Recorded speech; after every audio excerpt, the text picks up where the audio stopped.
Hi everyone, I'm Ben Wright, successful entrepreneur, corporate leader and expert sales coach to some of the most talented people our amazing planet has to offer. You're listening to the Stronger Sales Team podcast, where we bring together and simplify the complex world of B2B sales management to help the millions of sales managers worldwide build, motivate and keep together highly effective sales teams. Teams who grow revenue and make their businesses actual profits. Along the journey, we also provide great insights and actionable steps to managing your personal health. A happy and productive you is not only better for your teams, but everyone around you. So if you're an ambitious sales leader who wants to build the highest performing and engaged teams, Stronger Sales Teams is right where you need to be. Welcome back to Stronger Sales Teams, the place where we provide real-world and practical advice to help you be a master leader, manager and coach of your very special sales team. Today I'm super excited because we're into episode 3 of how to create a top shelf sales process for any B2B team. A little check-in for those who are new to the podcast, and to be honest, a nice reminder for the rest of us is the 5 steps of the sales process that we've defined so far. Short, sharp, simple, really easy to remember, and ones that we can have confidence our sales teams are going to follow. So we're using the baseball analogy again. We've stepped up to home plate. We've made connection, first base is lead generation, round to second base, which is meet and greet and needs analysis, third base being presentation, home base is the close, and post-sale key account management rounds in for our kind of post-game warm down. I also mentioned in the initial sales process phase the importance of having objection handling being omnipresent in everything we do, but I've specifically kept that as omnipresent rather than a specific base because I think the really effective salespeople are consistently doing it. Today, we're talking about second base, the meet and greet and needs analysis stage. We've stepped up to the home plate, made contact, generated a lead, and are now sitting on first base, ready to take our wonderful new potential customer on a journey that they're never going to forget. Well, at the very least, build a relationship, win their business. So today we want to talk about how do we get from first to second base, which is through our meet and greet and needs analysis part of the process. So, why have I grouped meet and greet and needs analysis together? I'm asked this plenty of times. Often they're separate steps. For me, the most effective needs analysis is actually done at the meet and greet. Why?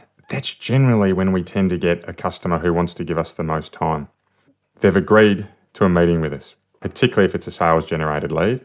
And unless they're there under duress, i.e. their managers or their leaders have forced them to be there, normally if we're asking the right questions, we're going to get the right responses from our customers.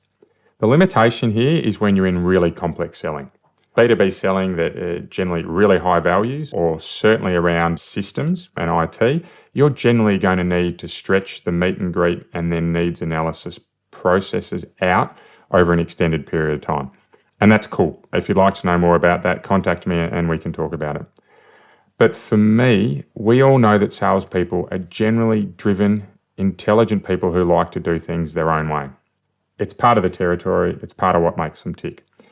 So the challenge here in the meet and greet and needs analysis meetings, or part of the sales process, is how do we get everyone preparing and presenting to the levels that we expect within our business?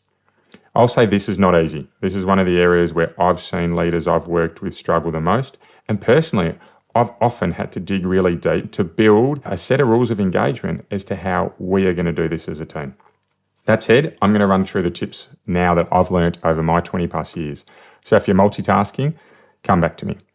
Okay, so while we're setting the sales process, the first tip that I have is to set the standard. Generally, rules of engagement are really effective. So that's a one-pager that says, hey, how we're going to operate in certain standards, in certain settings. So that's research.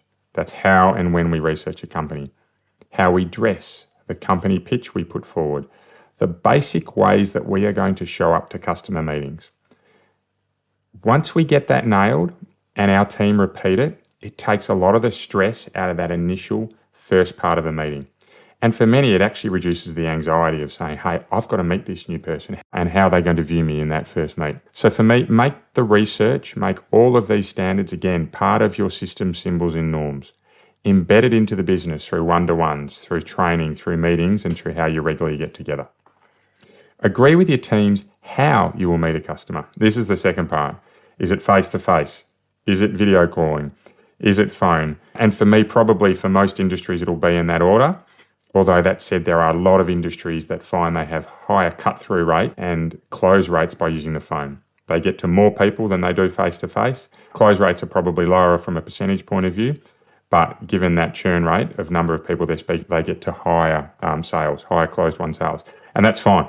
What you need to be able to do is agree with your team how you're going to meet a customer so that everyone knows that's the way we do business here. Third thing, get that first impression bang on. Any salesperson that I've met knows that if they nail that first 10 seconds, the meeting's off to a positive start. So this is where the 7 Ps, or what I call prior proper preparation, prevents pretty poor performance. I love the 7 Ps. Those salespeople that spend the time preparing for that first meeting generally will find a way to relate the best. They consider taking something with them that a customer will remember them by. Marketing material, gift, merchandise, some form of effective branding that will remain in front of them.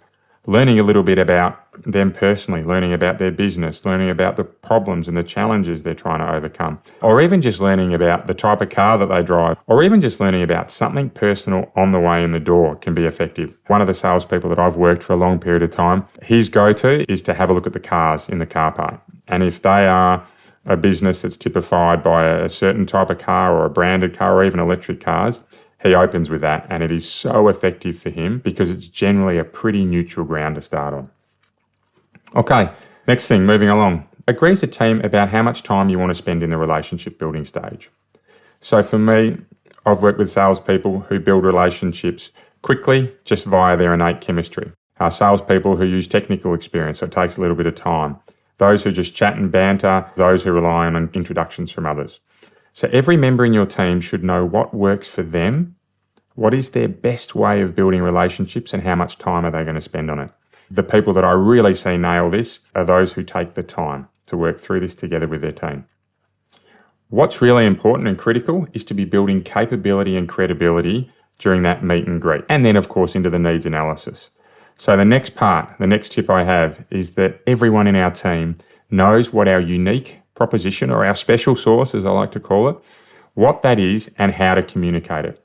Really important during the initial meet and greet and then into the needs analysis that the team member or the group of people in the room are getting this out in the room clearly. If your special sauce is that you have the best tasting sauce this side of the equator, then please make sure your teams know how to communicate that. Very simple. The reason that it's so effective is because it immediately gives the customer something to think about around trust, credibility, and capability.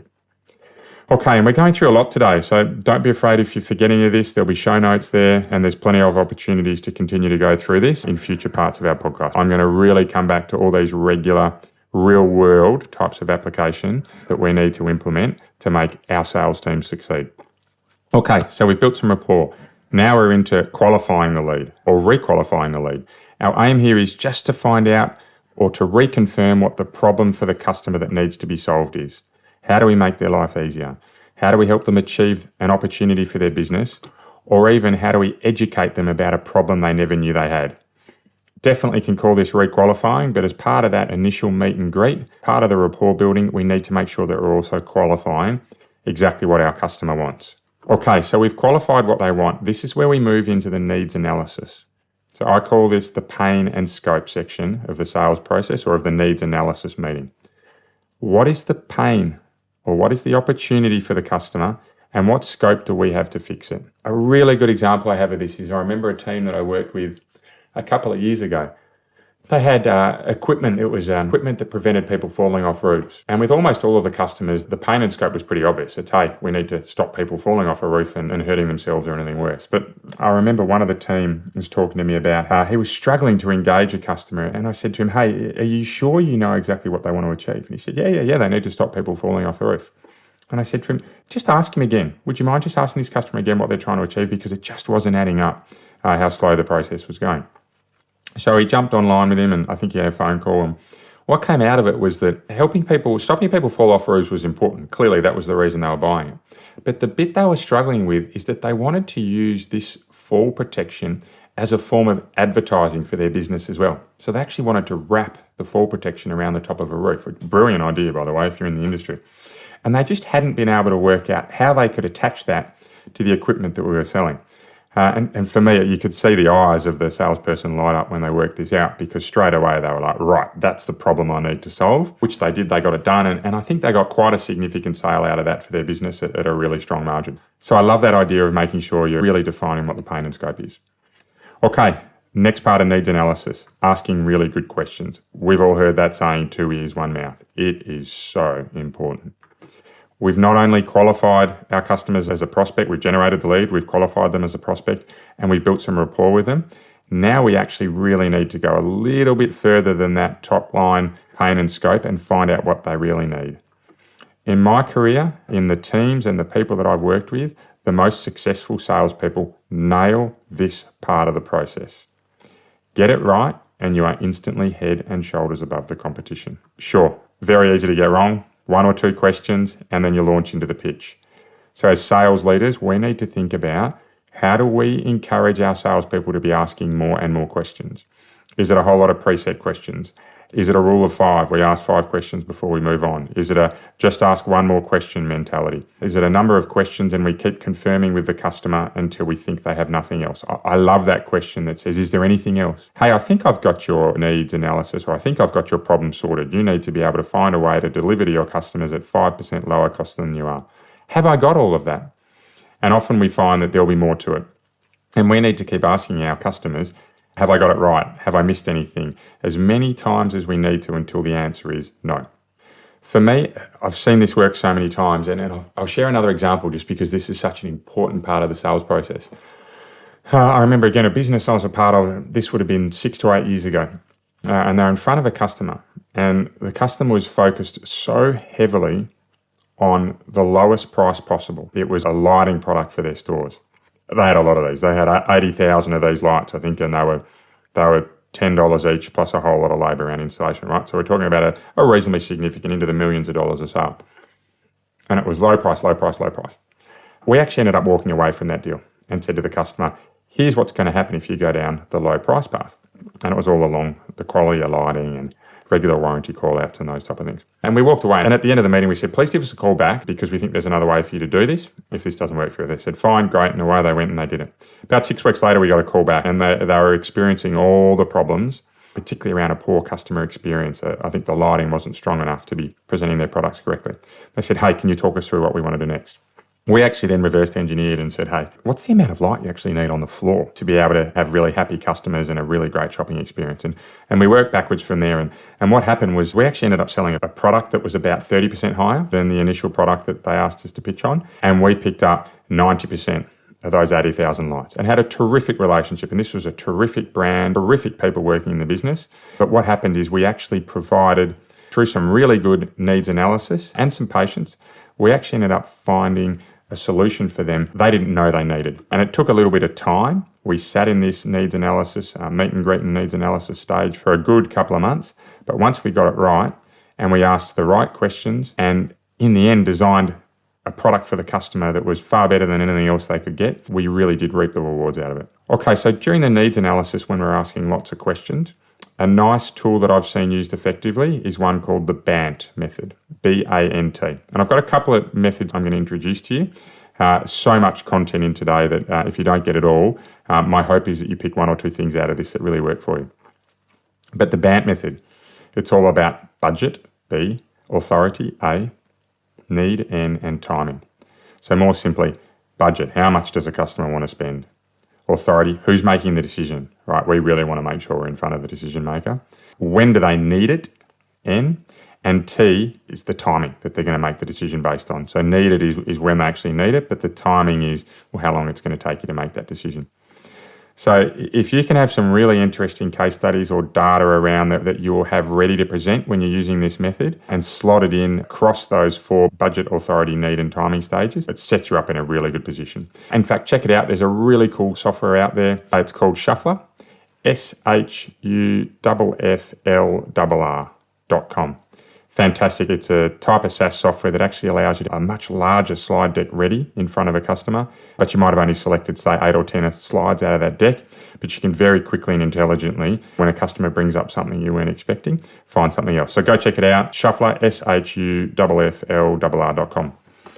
Another method when you're out there trying to determine needs analysis is the P.P.V.V.C method. Really long number of letters in there. P.P.V.V.C. You can see it down in the show notes. It's all about pain, finding out where the pain is, power, making sure we're at the right level, vision, really making sure that yourself and the customer are aligned on what they're trying to achieve, value, knowing what value the customer wants to get out of this, control, so how we can move the buyer along the journey to a decision. So P.P.V.V.C, those that are most effective, they spend most of their time around vision and value. So nice, cool little method that you can look at if you want to. Look it up online, you'll find plenty of information about it. Okay, so we have met the customer. We've made a great first impression. We've requalified the lead and we've been working through the needs analysis to determine exactly what they want, the pain that they have, or the problem or opportunity for their business. Right, for me, from here, the really effective sales leaders work with their teams to make sure they are setting expectations with their customer. So that's not only the expectations that the customer has of our business, but also an expectation about how the process will run, what we're going to be doing from here, when decisions around the process will be made. And this is where small micro closes are rolled out by the salespeople to just step them through from where they are today, not necessarily to making a decision in one go, but as to when they'll make a decision about the amount of product they need or the type of product they're going to need or when they might need it. Lots of micro decisions that just help step them along the way in the journey. Next stage that I love, and I've seen some unbelievable operators in this part of the sales process, is that once those expectations are set, in fact, they often even do it earlier in these meetings, is that they map out the future. It's an aspirational journey that they take the customer on, which is essentially something they can aspire to when dealing with our company. It gets customers excited, it builds your credibility, it builds trust, and essentially it presents your company as one that people want to work with. Everybody loves an aspirational journey. Now that can be rolled out any time during the meet and greet and needs analysis, but often I see it come in towards the end or if not at the start. Okay, as you're finishing up the meeting, make sure that the salespeople are doing something that the customer will remember them by. Pretty standard sales 101, but I think we should make sure that our teams don't forget it. And then once we've left the meeting, this is very rarely used, but I love it when teams or team members send a post-meeting sales summary, if you like. So an email or a text message or whatever the form of communication that works best in your industry is that says, hey, thanks for meeting me, something really nice about the customer, and a summary of your meeting. If there's any objections that have been raised, what you're going to do to be handling those. Really nice way to end a meeting and sends a great message of your level of professionalism. Okay, last but not least, making sure the CRM system within your business is clearly set up to be able to manage this stage of the process is really important. Plenty of great CRM systems out there, Salesforce, HubSpot, they're two really common ones. But having sure data fields are clean, the teams, the BDMs, anyone else that's involved in a deal knows which fields are compulsory and which aren't. But having that CRM to hold teams accountable to store all that wonderful data that they've just got out of that first meeting, absolutely critical. Even better, clearly, types of CRMs that can be used away from a desktop or a PC. Okay, last but not least, and you hear this from me in just about every session, is when we're building a sales process, we need to make it omnipresent in everything we do. Again, this is where the elite sales managers shine. They embed the principles of how we're going to conduct needs analysis, for example, into one-to-ones, into training programs, as systems, symbols and norms, or even rules of engagement that their team will have. Okay, we've gone through a lot of stuff today. Again, look into the show notes. If you want to see any more information, feel free to DM me or contact me. I'd love to hear more from you. But essentially, that's it for today. We've skipped through to second base. We've generated our lead, and with some gut running, we've made a great first impression and conducted some fantastic and thorough needs analysis. Everyone's following our process, and next step is presenting the value that we're going to give to our customers. So that's going to be episode 4, which will come out shortly. For those who want to dive deeper, I'm going to have a free how-to guide out shortly. Please DM me sales process, and I'll make sure you're on the list to get this. For those also wanting that broader perspective, make sure you jump back to episode 1 where we went through how to define or redefine your sales process so that your salespeople will not only buy in, but actually follow it and follow it repeatedly. Okay, today's health and fitness tip. I promise these as often as I can. It's all about movement this month. For me, meeting with customers is a really great way to get some exercise in. Park 2 blocks away. Nothing like a walk to clear the mind before we get to meetings. Fantastic for sales team members as well who struggle with the confidence to have those first meetings. Walk up the stairs to meetings. Don't take the elevators. Do preparation on your feet as you're preparing. As we're focusing on burning those calories, it's all about how can you move more in your jobs.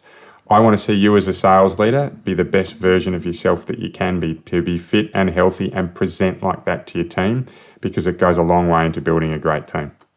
Any questions again or any ideas, please let me know. I'd love to get them out in the podcast series.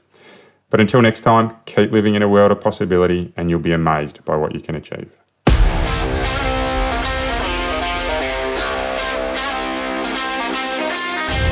Want to be kept up to date with any of our free materials to help you build the best sales teams possible? Well, the easiest way you can do so is to follow us on your favourite social media channel.